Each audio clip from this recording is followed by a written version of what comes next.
Exam 3 రోజుల్లోకి వచ్చింది. ఈ 3 రోజులు చేయాల్సిన లాస్ట్ 3 డేస్ ప్రణాళిక ఒకటే టైం టేబుల్ మెయింటైన్ చేసి రాత్రంతా నిద్రపోవటం. ఎందుకంటే ప్రిలిమ్స్ ఎగ్జామ్ మనకి మార్నింగ్ అవర్స్, ఆఫ్టర్నూన్ అవర్స్ ఈ అవర్స్లో ఉంటుంది కాబట్టి నైట్ నిద్రపోవటం. రెండోది నైట్ అంతా మేల్కోకుండా ప్రాపర్గా 11కో 10:30కో నిద్రపోవాలి. దాంతోపాటు మార్నింగ్ ఎర్లీగా 7 o'clock కల్లా రెడీ అయ్యే విధానం నేర్చుకోవటం. థర్డ్ థింగ్, ఎగ్జామినేషన్ సెంటర్ ఎక్కడుందో ఒకసారి ముందెళ్ళి చూసుకొచ్చుకోవటం.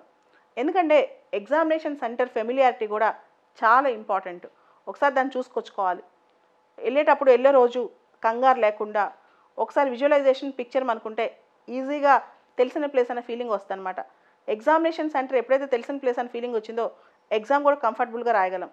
దాంతోపాటు ఎగ్జామ్ రోజు మనకి ఏది తాగితే, ఎలాంటి వాటర్ కానీ లేకపోతే ఎటువంటి మన గ్లూకోజ్ కానీ ఇలాంటివి తాగినప్పుడు ఎవరికైతే ఎనర్జీ లెవెల్స్ ఉంటుందో అలాంటివి రెడీ పెట్టుకోవటం. దాంతోపాటు ఎగ్జామ్లో అనవసరంగా ఎప్పుడైతే మనం రౌండ్స్ చుడతామో ఓఎంఆర్ షీట్లో వాటిలో పర్ఫెక్ట్గా ఒకదాని రౌండ్ ఇంకో దానిలో చుట్టకుండా చూసుకోవటం, అది చాలా ఇంపార్టెంట్. ఫాస్ట్లో ఏం చేస్తామంటే పెన్ పెట్టుకుని టక చూస్తాం. రెండో క్వశ్చన్కి మూడో క్వశ్చన్కి కన్ఫ్యూజ్ అవటం, ముఖ్యంగా ఐసైట్ ఉన్నవాళ్ళు. ఇవన్నీ చాలా జాగ్రత్తగా చూసుకోవాలి. దాంతోపాటు ఎగ్జామ్లో టైం మేనేజ్మెంట్. సో ముందే మంచి పీస్ఫుల్ మూడ్తో వెళ్ళాలి.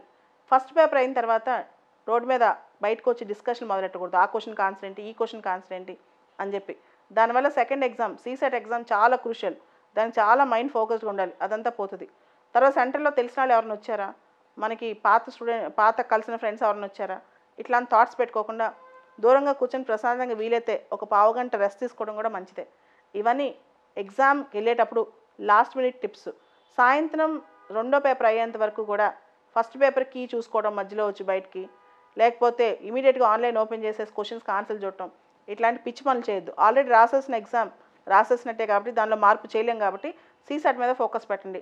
చాలామంది ఫస్ట్ ఎగ్జామ్లో ఎక్కడైనా 2-3 బిట్ల కోసం టెన్షన్ పడి సెకండ్ ఎగ్జామ్ పోగొట్టుకున్నారు. అందరూ సీసెట్లో పోయిందనమాట. జిఎస్లో లాస్ట్ ఇయర్ కట్ ఆఫ్లు చూస్తే జాగ్రత్తగా ప్రిపేర్ అవుతే ఎవరైనా ప్రిలిమ్స్ పాస్ అవ్వచ్చు. ఈ 3 రోజులు కొంచెం ప్రాపర్ మైండ్ సెట్తో, పాజిటివ్ యాటిట్యూడ్తో హ్యాపీగా ఎంజాయ్ చేస్తూ ఇది నా డే అనుకోండి, ఖచ్చితంగా ప్రిలిమ్స్ పాస్ అవుతారు.